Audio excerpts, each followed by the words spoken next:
The church bell tolled noon, though it wasn't the sound of reverence that filled the street. It was the sound of laughter. Ethan Callahan stood stiff and tall beneath the scorched wooden arch of the small frontier chapel, his jaw tight as men spat tobacco and women whispered behind gloved hands. He wore his best coat, but dust still clung to his boots. The desert had no mercy, not even for a wedding day. Two women stood beside him.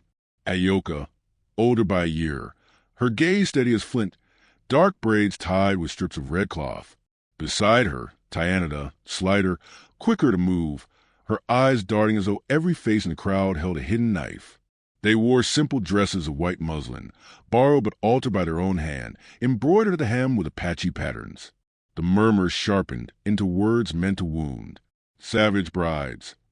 Callahan's gone mad. Two at once, what's he thinking? Ain't Christian. And worst of all, the sneer that slid from his own brother, Samuel, arms crossed at the edge of the crowd. Guess some men will settle for beasts when they can't win a woman. The words cut like barbed wire, but Ethan stood taller. His broad shoulders bore more than ridicule. They bore the weight of promises. Promises he had made to these women when no one else would stand for them. He looked down at Ayoka, her face calm though her hands tightened. Then to Tyanada, her chin lifted, eyes burning with defiance. When the preacher's voice cracked through the jeering, declaring them bound, the crowd howled. A bottle shattered on the dirt. Ethan felt his fists curl, but did not raise them. Instead, he clasped both women's hands in his, a single gesture, deliberate and strong. He let his eyes sweep the gathering, family, neighbors, enemies, and said nothing. That silence carried more than words. It was the silence of a man who had chosen his path, no matter how rocky the trail. And the narrator's whisper seemed to ride on the desert wind. In a land built on pride and cattle, sometimes love was the greatest rebellion. The night smelled of mesquite and smoke.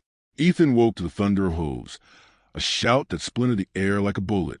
He was on his feet before his mind caught up. The cabin's window glowed orange, flickers of fire licking at the edges of the night. Up, he barked. Ayoka already had her bow in hand. Pulling arrows from a quiver she kept hidden beneath the bed frame. Tyanada seized a knife and kicked open the trunk. Hauling out a rifle Ethan had stashed there weeks before. Their movements were sharp, practiced. War had been their teacher. The door crashed inward with splintering. A masked rider lunged through, pistol raised. Ethan swung the rifle but like a hammer, cracking bone and sending the man tumbling into flames outside. Another shadow filled the frame, gun spitting fire. Bullets sang past Ethan's ear. The barn roared alive, flames leaping skyward. Cattle shrieked, hooves pounding against corral rails. The smell of burning hay mixed with gunpowder. They fought their way out into the yard, firelight throwing monstrous shadows across the dust. Ayoka loosed an arrow. It buried itself in a raider's throat. He fell without a sound. Tyanada darted low, blade flashing as she cut a rider's leg, sending him crashing under his own horse. Ethan fired until the rifle clicked empty. He swung again, dropping another attacker. But there were too many. Shadows everywhere. Faces masked, voices snarling in the dark. Go! Ethan roared, seizing the reins of his chestnut mare. He pulled both women onto horses, spurring hard. Behind them, the roof of the cabin caved with a crash, sparks shooting into the sky like cannon fire. They tore through the open land, wind stinging their faces, fire painting the night behind them. Ethan dared one last glance over his shoulder. The ranch, his father's blood, his years of toil, was swallowed in flame. And among the chaos, he thought he saw a figure standing still, not masked but barefaced. Samuel, watching, not lifting a hand to help. The betrayal bit deeper than the fire's heat.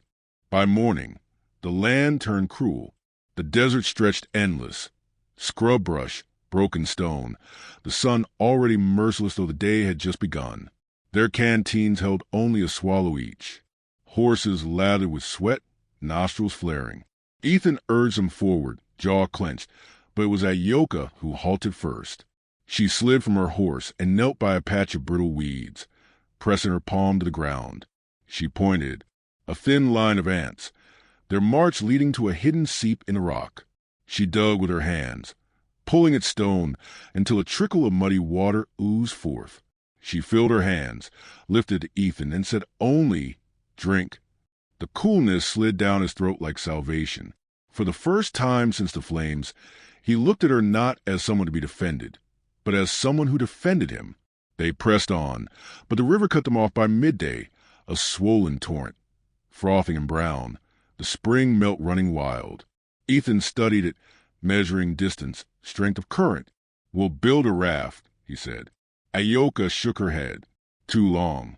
Before he could argue, she stripped her shift, bound her braid tight, and slipped into the water. She moved like an otter, letting the current carry her, then cutting across with sudden bursts. She vanished beneath the churn, then surfaced further down, waving. "Follow where I show," she called. Tyanada slid in after, quick as a dart. Ethan cursed, then leapt. The water seized him, cold and violent. His limbs flailed, the weight of his boots dragging him down. A hand seized his collar. Ayoka, strong as iron, pulling him up. He coughed, gasping, as they struggled together toward the bank. They collapsed in the mud, lungs burning, bodies trembling. Ethan turned to her, breath ragged. "You saved me." She said nothing, only pressed her palm to his chest, steadying his racing heart. That night, they camped by a low fire of mesquite branches. The stars burned sharp above them. Tyanada, sharpening her knife, broke the silence. "They mock because they do not know," she said. Her voice was quiet, but there was steel in it. "We carry more than they see." Ethan frowned. "What do you mean?" Ayoka's eyes met her sister's, a silent exchange passing between them. Then she said, "There are horses, more than 100, hidden where only we know. They are ours. They will be yours too, if you stand with us." Ethan's breath caught. 100 horses. Enough to rebuild, enough to command respect, or spark a war. The firelight flickered over their faces, shadows deepening the mystery. And for the first time since the mockery at the chapel, Ethan felt something stir inside him that was not shame nor loss, but a spark of possibility. The narrator's voice returned, low and certain. He thought marriage had cost him everything. He did not yet know it had given him more than any man dared dream. The desert wind rose, carrying the sound of horses in the distance, or perhaps only the promise of them. The canyon narrowed until it seemed to close like a jaw, red stone walls rising higher with every turn. Ethan's mare panted beneath him, sweat streaking her flanks. He glanced at Ayoka and Tyanada riding ahead, their faces unreadable in the pale light of dawn. They hadn't spoken since the night before, when the fire's glow had revealed more in their words than he could reckon. The trail opened suddenly, and Ethan pulled up short. Before him stretched a hidden valley, carpeted with grass the desert should not have allowed. And there, grazing in the morning light, stood horses, dozens upon dozens, coats glistening, manes whipping the breeze. Chestnuts, paints, bays, even a few gleaming whites. Ethan's breath caught. His calloused hands tightened on the reins as if to prove the sight real. He counted in silence, the number rising too high. 100, at least. "They are ours," Tyanada said simply. Her eyes gleamed with quiet pride. "The herd of our people, saved from raids, hidden here. We tended them while our kin were driven from the land." Ayoka added, "They obey us. They remember our touch, our songs. No man can claim them without us." Ethan dismounted slowly, boots sinking into the grass. He stepped closer, reaching out. A black stallion tossed its head, nostrils flaring. Ethan held still, heart hammering. Then, to his wonder, the horse stepped forward, pressing its muzzle against his chest. He felt the power thrumming beneath that hide, the weight of wealth, of survival, of a chance to rise from ruin. His chest tightened, torn between awe and fear. "If men knew," Ethan whispered, "they'd come with guns and ropes. They'd kill for this." "They will come anyway," Ayoka said. Her voice was low, steady. "Better you stand with us than stand alone." He met her gaze, and for the first time since the flames took his ranch, Ethan felt the stirrings of something greater than loss, purpose. By midday, They had driven a cluster of horses toward a watering hole on the edge of the valley. Ethan worked alongside them, his shouts joining theirs, the dust rising in clouds. Sweat stung his eyes, but there was fire in his chest, a vigor he hadn't felt since boyhood. The crack of a rifle shattered the moment. A bullet whined past his ear. Horses screamed, scattering. Ethan dropped to a knee, scanning the ridges. Figures appeared against the sky, rifles raised, hats low over shadowed faces. Raiders, at least a dozen.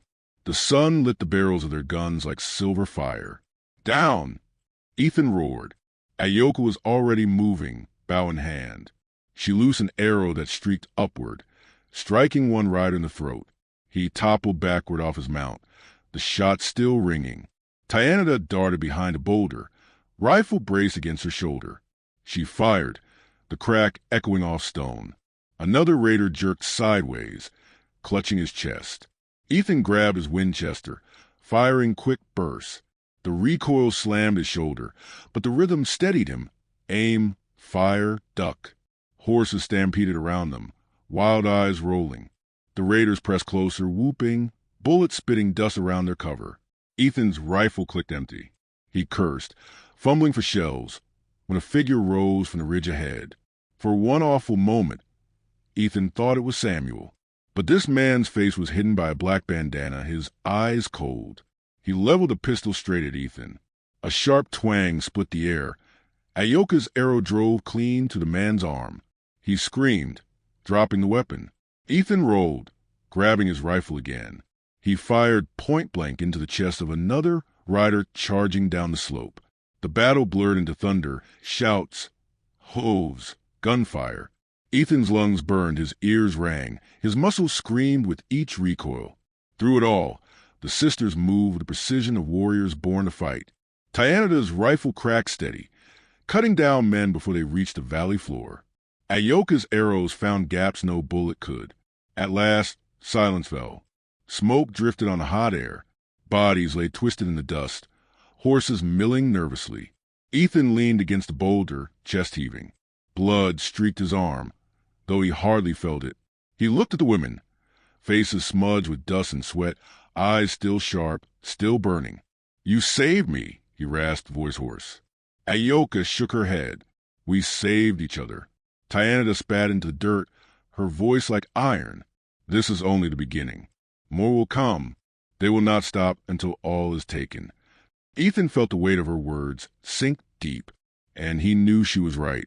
That night, they camped among the horses. The fires glowed soft against the canyon walls. The herd grazed in restless silence, the air heavy with smoke from burned powder.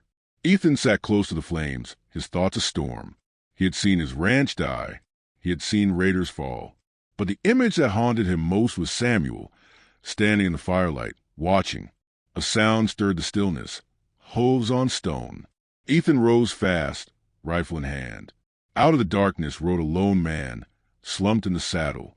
A traitor, by his dusty coat, beard gray, eyes weary. His mule carried sacks of flour and bolts of cloth. "Hold," Ethan called, gun leveled. The man lifted both hands. "Peace. I bring no harm." His voice cracked with dust. Ayoka stepped forward, gaze hard. "What do you want?" The traitor slid from his mule, sinking onto the ground with a sigh. "Water, rest, news." Reluctantly, they shared their fire. The man drank deeply, then leaned close, voice dropping. "I come from town." Word spreads fast. He looked at Ethan, his eyes full of pity. "They say you've gone savage, that you've taken up with Apache women and turned outlaw. Your kin, your own blood, are the ones saying it." Ethan's stomach turned. "Samuel," the traitor nodded. "He tells folks you burned your own ranch, that you've no claim to the land anymore. And men believe him. They plan to carve it up for themselves." The words hit harder than bullets. Ethan stared into the fire, fists clenched. His father's land, his legacy, being stolen by lies. Tyanada's voice cut through the silence. "Let them talk. We have horses, more power than they know." The traitor's gaze flicked toward the herd grazing in the shadows. His eyes widened, though he said nothing. Ethan caught it, the danger of even one outsider knowing. He tightened his grip on the rifle. "You'll tell no one," Ethan said. The traitor held up a shaking hand. "I swear it, not a word. But heed me. If you mean to fight for what's yours, you must do it soon." They gather men. Guns. Before long, they'll ride. Ethan sat in silence, the fire's crackle filling the heavy air. His chest ached with anger, with betrayal, with fear. But beneath it all, a new steel hardened inside him.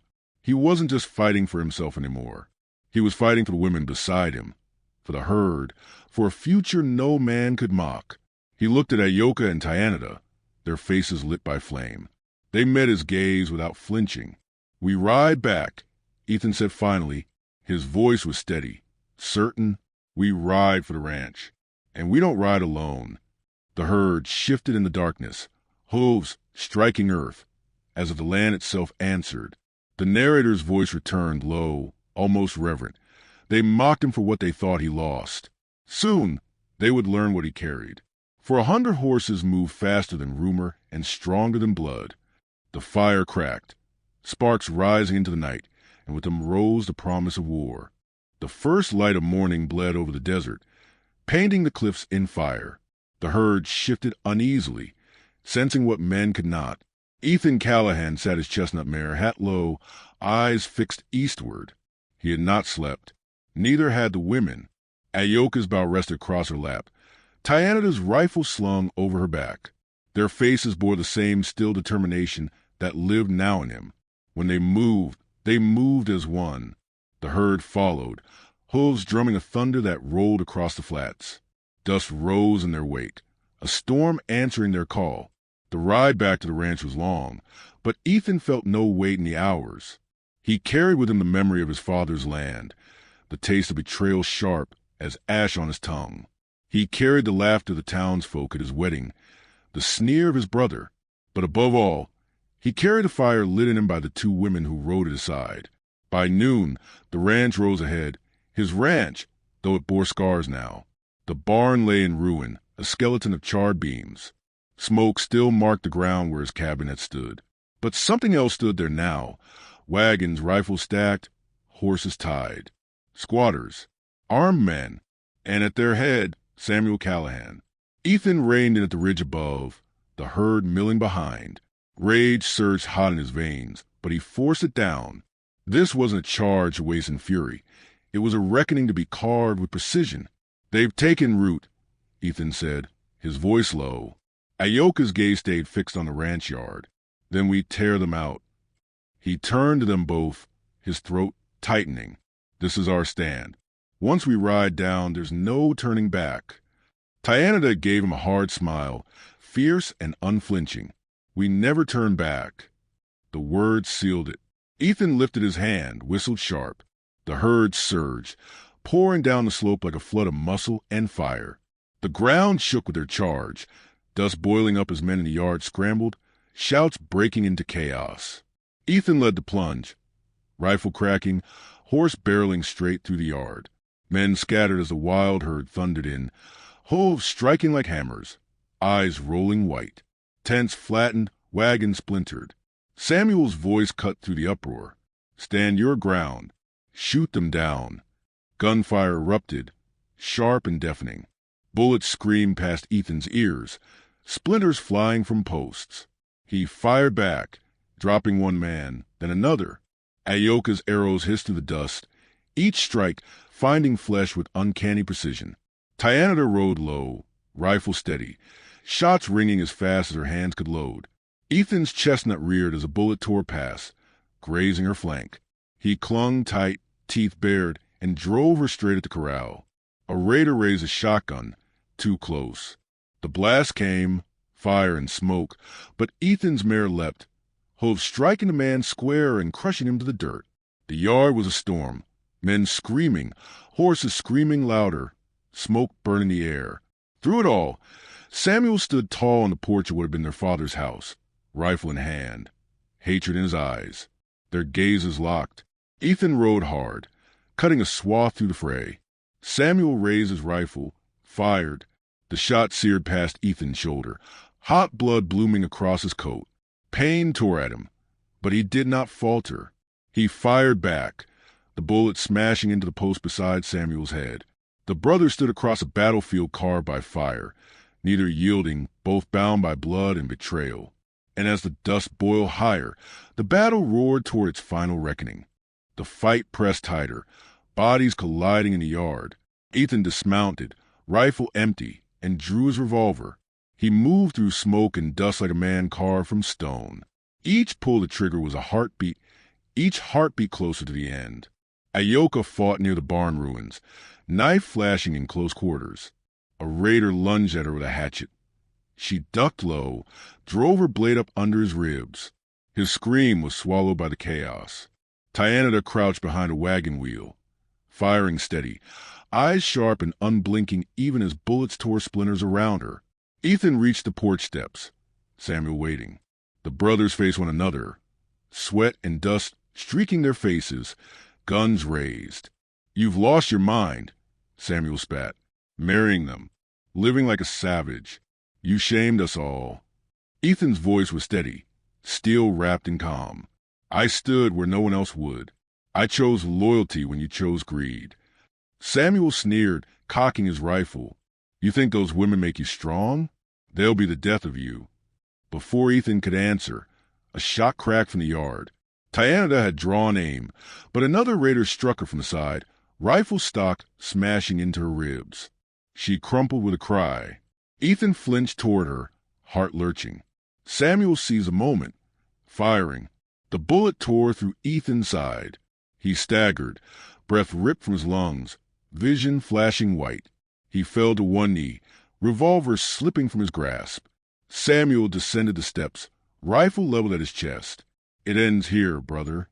But the thunder of hooves rose again. The herd, driven wild by the chaos, surged back through the yard. Horses screamed, eyes rolling, bodies slamming through wagons and men alike.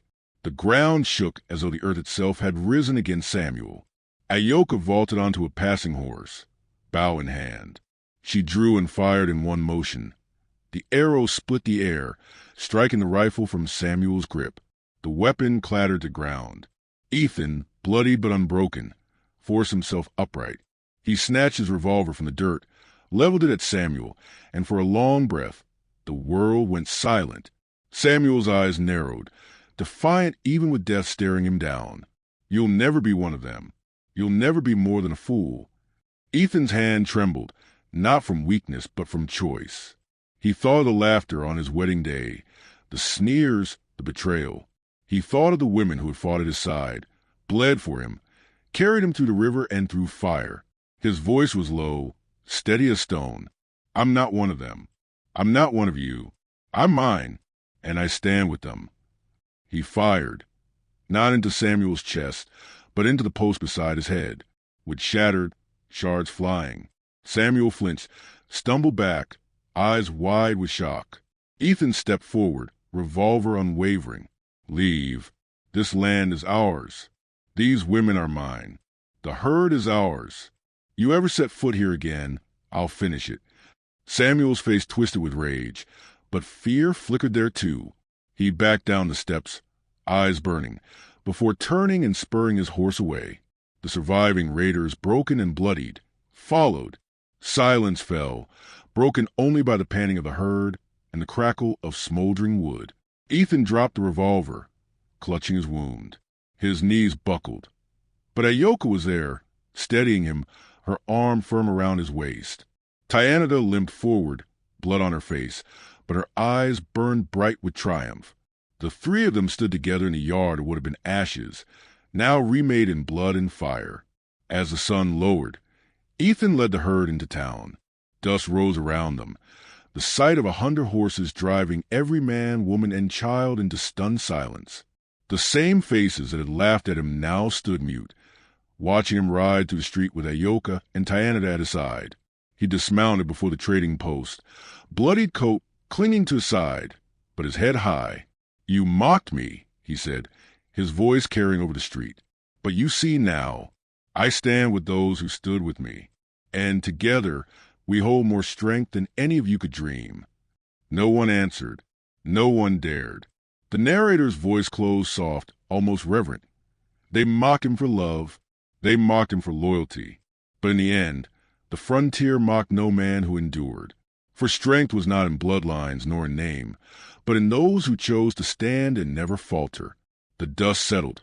The herd pawed the earth, and Ethan Callahan, with his 2 wives and 100 horses, walked into the future unbroken.